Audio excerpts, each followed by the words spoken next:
The Maldives, a paradise of blue seas, sandy beaches and rich marine life. But for one particular sea creature, the last few years have not been so good. And I'm here with a team from Sea Life who are taking that animal back to its new home in the United Kingdom. This is our famous April, yes. Wow. Hiya. Hello, gorgeous. Oh, she's beautiful. So April was found entangled in fishing nets, so in a ghost net. So because of it, she was entangled probably for a couple of weeks. So she ended up amputating herself. So she came with a quite recent amputation. So because of it as well, she's suffering from buoyancy syndrome. So this means she's not able to dive down because there's air inside of her body. So some X-rays showed us that she has lung tears. So there's air escaping from her lung constantly, so she cannot go under the surface of the water. So cases like this, we cannot return them back into the wild, so we try to relocate them into a better environment so they can actually live a more normal life, and then that way we can admit more patients into our rehabilitation and give chances for more individuals so they can go back into the wild. All right, speed up. So April, at the moment, we're trying to take her out 2 times a week or so as well. It depends on the weather, especially because she's ready to fly out. We're trying to give her a little bit more interaction in the ocean before she goes to her permanent home. Hey, go, darling. What's that? What's that?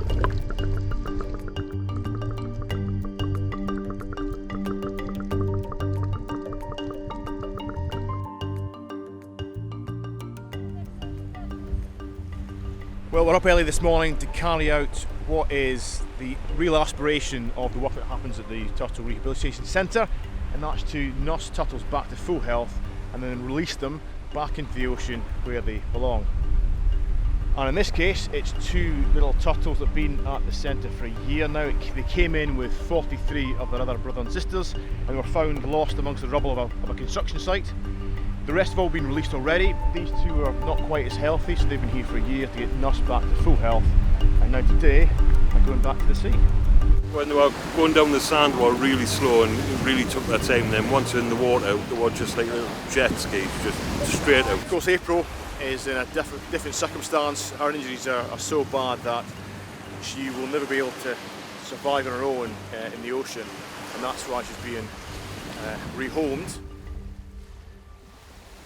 So we've been working on this project since 2018. There's been a lot of work involved from myself and the team, liaising with all the authorities to get the permits in place. In the next 24 hours, we're going to prepare April for a journey. She's got a long flight ahead, so we'll make sure that she's all wrapped up, nice and warm, all prepared. She'll be popped into a transport box and loaded onto the British Airways flight with the help of IAG Cargo. We'll be transporting her back on a passenger plane back to the UK. So before April takes flight and heads to Scotland, she's leaving a legacy, a parting gift to the Maldives that's been her home for the last 2.5 years in the form of this. It's a coral frame. And what we've done is we've attached little bits of cuttings from the coral that's around the island onto the frame. The frame goes in the sea, and all these little cuttings, these seedlings if you will grow and surround the entire frame, and that'll help to regenerate and rejuvenate the reef around the island. 2, 3.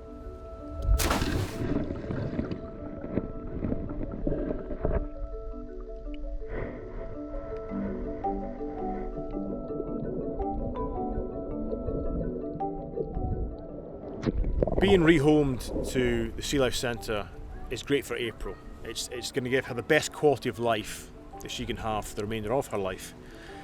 But actually, it kind of benefits us as well, because she'll be a great kind of ambassador not only for marine life and sea turtles, but because of her injuries, which are quite obvious, she'll kind of act as an ambassador for the idea of plastic pollution and ghost netting being an issue and why we need to do something about that, because sometimes the concept of marine conservation can be quite difficult to wrap your head around when you talk about kind of the world below the ocean out there, whereas when you see an injured turtle up close and personal with injuries caused by ghost nets and plastic pollution, then suddenly the issue is driven home a lot more intensely. Thank you. All right, bye-bye. This is where April's long journey from the Maldives to Scotland begins. She's going to be moved from here into her business class transport crate on the Watchfly of Ali and Mark, and then be taken to the airport. This just basically keeps the moisture in so she doesn't dry out. So April's coming to Scotland from the Maldives, and that might seem a little bit unusual to some people, but actually it shouldn't be, because although April's an olive ridley turtle, she's one of there's 7 marine turtle species in the world, and you don't get olive ridley turtles in Scotland. However, you do get loggerheads and leatherbacks. The leatherbacks are the largest turtle in the world. So we've just arrived at the Maldives International Airport. April's off the boat and she's heading to cargo to be checked in. Next stop, UK.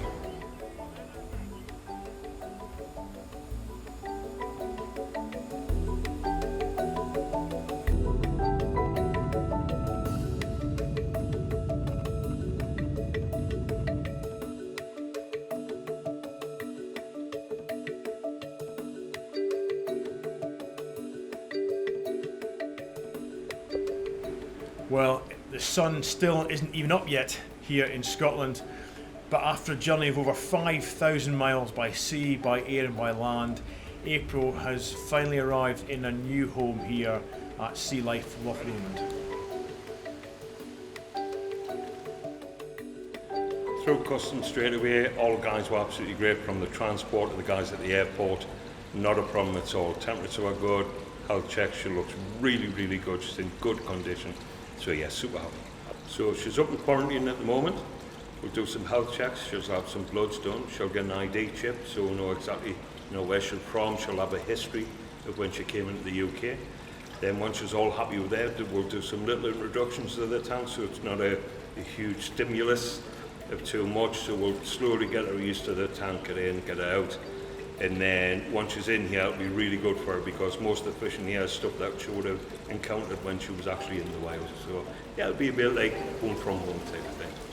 And here on the banks of Loch Lomond is where April's big journey, her big adventure, finally comes to a close.